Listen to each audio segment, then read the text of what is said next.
الشیطان الرجیم بسم اللہ الرحمن الرحیم هل ينظرون الا ان تأتيهم الملائکۃ، کس بات کا انتظار کر رہے ہیں مگر یہ کہ ان کے پاس فرشتے آئیں۔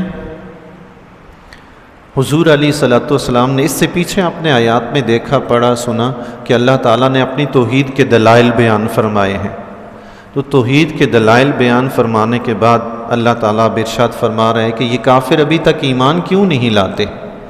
جب حضور علیہ الصلوۃ والسلام نے انہیں معجزات بھی دکھا دیے، قرآنی آیات بھی سنا دی، واضح دلائل سے ان پر واضح کر دیا کہ تم جو بت پرستی کر رہے ہو یہ غلط ہے، یہ شرک ہے، اللہ تعالیٰ کو ناپسند ہے، تو اب تمہارے پاس کوئی دلیل تو اور ہے نہیں کہ تم اس کا جواب دو، تو پھر تم انتظار کس بات کا کر رہے ہو؟ ایمان کیوں نہیں لاتے؟ کیا اس کے انتظار کر رہے ہو کہ موت کے فرشتے تمہارے اوپر آئیں، وہ تمہاری جانیں نکال کر لے جائیں، پھر تمہیں یقین ہوگا کہ ہاں واقعی اللہ ہے؟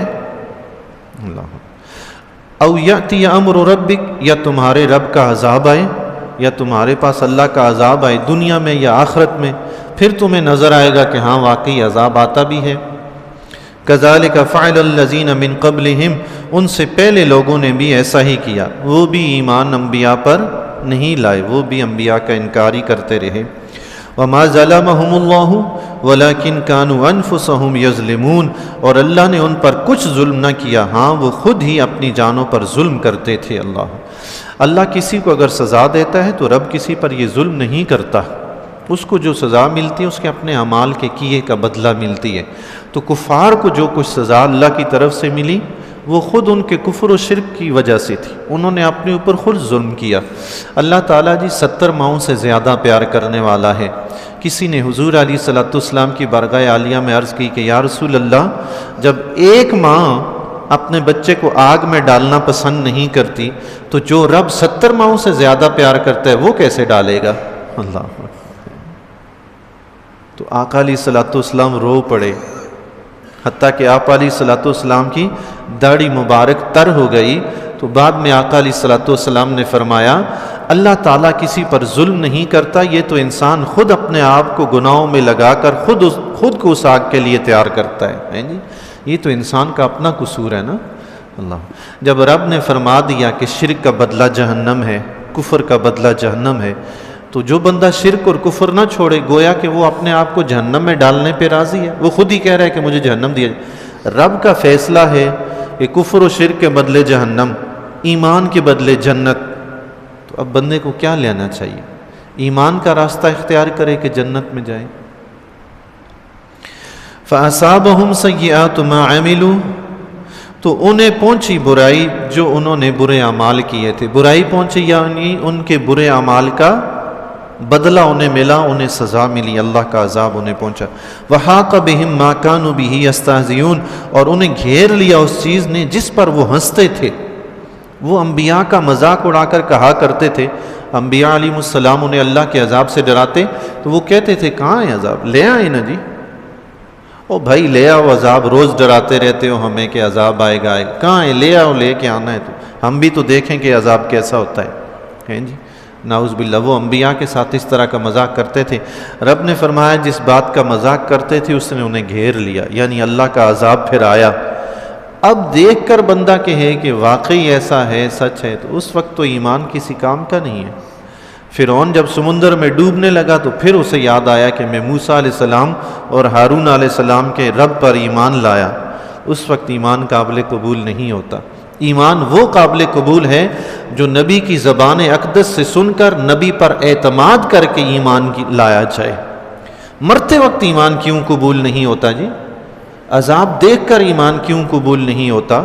موت کے فرشتے دیکھ کر ایمان کیوں قبول نہیں ہوتا؟ اس وقت توبہ کیوں قبول نہیں ہوتی؟ اس کی وجہ یہ ہے کہ تم نے اپنے نبی کی آنکھوں پر، نبی کی زبان پر اعتماد نہ کیا۔ اب تمہیں خود جو اپنی آنکھوں سے نظر آیا تم نے اپنی آنکھوں پر اعتماد کیا، تمہاری اپنی آنکھوں کا اعتماد قابل قبول نہیں، تمہارا وہ اعتماد قابل قبول ہے جو تم نے نبی پر کیا ہے۔ نبی پر اعتماد ہی نہیں ہے، نبی نے بتایا، نبی نے کہا، غیب تھا نا، تو تم کہتے ہیں نبی کہہ رہے ہیں یہ سچ ہے، نبی پر اعتماد کیا۔ تو مرتے وقت توبہ اس وقت اس لیے قبول نہیں ہوتی چونکہ وہ اعتماد نبی پر نہ ہوا، وہ اپنی ذات پر اعتماد ہوا ہے. تو جو اعتماد نبی پر ہو نا وہ قابل قبول ہے. اللہ اکبر. وقال الذین اشرکوا، اور جنہوں نے شرک کیا تھا وہ بولے، مشرکین مکہ، جب ان کے پاس کوئی دلیل نہ رہی بت پرستی کی تو وہ بولے. انہوں نے کیا کہا؟ لو شاء اللہ ما عبدنا من دونہ، اگر اللہ چاہتا تو ہم اس کے سوا کسی کی عبادت نہ کرتے. اگر اللہ چاہتا ہم اس کے سوا کسی کی عبادت نہ کرتے. یعنی یہ جو کچھ ہم کر رہے ہیں تو یہ تو رب کی چاہت سے کر رہے ہیں. نعوذ باللہ من ذالک. اگر رب چاہتا تو ہم نہ کرتے، ہمیں کسی اور راستے پہ لگا دیتا. اللہ اکبر. نحن ولا آباؤنا، نہ ہم کسی اور کی عبادت کرتے نہ ہمارے آبا و اجداد کرتے. یہ ان کا جب جواب نہ بن پائے نا تو پھر بندہ ایسے ہی الٹی سیدھی باتیں کرتا ہے. اللہ تعالیٰ کبھی بھی شرک کو پسند نہیں کرتا. رب نہیں چاہتا کہ کوئی بھی بندہ مشرک بنے. اگر رب چاہتا ہوتا تو وہ انبیاء کو بھیج کر اس سے روکتا کیوں؟ رب تو اس سے روک رہا ہے. تو ان کے کہنے کا مطلب یہ تھا کہ ہمیں نہیں روکا تو رب ہی چاہ رہا ہے. نعوذ باللہ. رب کی چاہت میں اور اس کی قدرت و ارادے میں فرق ہے. دنیا میں جتنے بھی کام ہیں نا جی، رب نے پیدا فرمائے ہیں، ان کے کرنے کی طاقت رب نے دی ہے. یہ بات یاد رکھیے گا. طاقت رب نے دی ہے، لیکن رب اس کام پر راضی ہے یا نہیں یہ سوچنا پڑے گا. تو رب صرف اس کام پر راضی ہے جو بندہ اللہ اور اس کے رسول کے حکم کے مطابق کرتا ہے. اس کے سوا کوئی کام کرے گا، طاقت تو اس کی رب نے دی ہے لیکن رب اس کام سے راضی نہیں ہے. لیکن اس کا مطلب یہ نہیں کہ اللہ نے اسے غلط کاموں کے لیے طاقت دی تھی. اللہ نے تو اسے صحیح کاموں کے لیے دی تھی. اب مثال کے طور پر اللہ نے یہ ہمیں ہاتھ دیے ہیں، آنکھیں دی ہیں، پاؤں دیے ہیں. آنکھوں سے دیکھ کے چلیں، پاؤں سے چلیں، آنکھوں سے دیکھیں، ہاتھوں سے پکڑیں اور رزق حلال کمائیں. یہ طاقت اللہ نے ہمیں کس لیے دی؟ رزق حلال کمانے کے لیے. اب یہی طاقت کوئی بندہ جا کر چوری ڈکیتی پہ استعمال کرتا ہے، کیا رب اس کی چوری ڈکیتی پہ راضی ہے کہ وہ چوری کے ذریعے رزق کمائے؟ رب تو اس پہ راضی نہیں ہے. لیکن یہ طاقت دی کس نے ہے؟ طاقت تو رب نے دی ہے. اگر اللہ چاہتا تو بندے سے یہ طاقت چھین لیتا، روک لیتا. لیکن یہ اس کا کرم اور فیض ہے، اس کا فضل ہے کہ اس پروردگار نے ان ہاتھوں سے، ان اعضاء سے جو طاقت اس نے دی تھی، غلط کام ہوتے ہوئے دیکھ کر بھی اس نے کرم یہ فرمایا کہ طاقت سلب نہیں کی، چھینی نہیں. اللہ، یہ اس کا کرم ہے، یہ چھینتا نہیں. ورنہ جس طرح اس نے طاقت دی وہ چھین بھی سکتا ہے. تو انسان جو غلط راستہ اختیار کرتا ہے وہ خود کرتا ہے، رب نہیں چاہتا. رب کی چاہت تو یہ ہے کہ اس کو وحدہ لا شریک مانا جائے، اس کی اور اس کے رسول کی اطاعت کی جائے. اللہ کی چاہت اور دی ہوئی طاقت میں فرق ہے، یہ یاد رکھیے گا. تو وہ اللہ کی دی ہوئی طاقت کو کہتے تھے یہ اللہ کی چاہت ہے. نہیں، رب نے تو طاقت دی تھی تمہیں. اللہ نے پتھر بنایا ہے کس لیے؟ ہمارے فائدے کے لیے. اس سے ہم دیواریں بنائیں، راستوں میں کسی کام میں لگائیں. لیکن اس پتھر کو بت کس نے بنایا؟ انسان نے بنایا. اب پتھر کو کاٹنے کی، بنانے کی یہ طاقت اللہ نے نہ دی ہوتی تو بندہ تو اپنے فائدے کے کام بھی نہ کر سکتا. تو رب نے تو فائدے کے لیے طاقت دی تھی، تم نے اٹھ کے بت گڑ لیا. اس نے طاقت نہیں چھینی، پھر اس کا شکر ادا کر کے اس نے غلطی دیکھتے ہوئے بھی، اپنی نافرمانی دیکھتے ہوئے بھی، گناہ دیکھتے ہوئے بھی، پھر بھی اس نے تجھے نہیں پوچھا، چھوڑ دیا. یہ اس کا فضل ہے. اللہ. وَلَا حَرَّمْنَا مِن دُونِهِ مِن شَيْءٍ، اور نہ ہم اس سے الگ ہو کر کوئی چیز حرام کرتے. جو کچھ ہم حرام کہہ رہے ہیں، جو بت پرستی ہم کر رہے ہیں، مشرکین مکہ کہتے یہ اللہ کی مرضی سے ہے. نعوذ باللہ من ذالک. کچھ جانور تھے وہ بتوں کے نام پہ چھوڑ دیتے تھے، وہ کہتے تھے یہ حرام ہے، اب کوئی بھی نہیں کھائے گا. تو رب نے فرمایا نہ تو ان کو اللہ نے حرام کیا ہے نہ اللہ کے رسول نے، تو تمہیں کس نے کہا کہ یہ حرام ہے؟ اپنی مرضی سے حرام کر دیا. اس سے پتہ یہ چلا کہ جب تک اللہ اور اس کے رسول کی طرف سے کوئی چیز حرام نہ قرار دی جائے، ناجائز نہ قرار دی جائے، اسے ناجائز کہنا یہ کفار کا طریقہ ہے، اسے حرام کہنا یہ کفار کا طریقہ ہے. تو واضح بات ہو گئی کہ اگر ہم دنیا میں کسی کام کو، کسی چیز کو ناجائز کہتے ہیں، جو بندہ ناجائز کہتا ہے اس پر لازم ہے کہ وہ اللہ اور اس کے رسول کے حکم سے دلیل پیش کرے کہ یہاں پہ اللہ نے فرمایا یہ ناجائز ہے، یہاں اللہ کے نبی نے فرمایا یہ ناجائز ہے. جب اللہ اور اس کے رسول نے کسی چیز کو ناجائز کہا ہی نہیں، آپ کیوں کہہ رہے ہیں؟ میلاد کو، عید میلاد النبی جو امت مسلمہ ساری مناتی ہے، نہ تو قرآن میں اس سے منع کیا گیا نہ حدیث میں منع کیا گیا، آپ کیوں منع کرتے ہیں؟ اگر آپ منع کرتے ہیں تو بتائیں، قرآن میں یہاں لکھا ہے، حدیث میں یہاں لکھا ہے، بتائیں لوگوں کو تاکہ پتہ تو چلے یہاں واقعی ناجائز ہے۔ جب اللہ اور اس کے رسول نے منع نہیں کیا تو آپ اپنی طرف سے کیوں منع کر رہے ہیں لوگوں کو؟ کوئی بھی کام ہے جی، اس کی ممانت اسی وقت ہوگی جب اللہ اور اس کے رسول کی طرف سے حکم ہوگا۔ میں ایک چھوٹی سی مثال دیتا ہوں آپ کو۔ ایک بات یہ یاد رکھیے گا، شریعت کا اصول ہے دنیا کا ہر کام جائز ہے، ہر چیز حلال ہے، بنیادی اصول یہ ہے۔ اس کے بعد حرام وہ ہوا جس سے اللہ اور اس کے رسول نے روکا۔ شراب جب تک اسلام نے حرام نہیں کی پی جاتی تھی، پیتے تھے، چونکہ اصول ہے کہ ہر چیز جائز ہے جب تک اللہ منع نہ کرے۔ شراب سے جب اللہ نے منع کیا وہ حرام ہوگی۔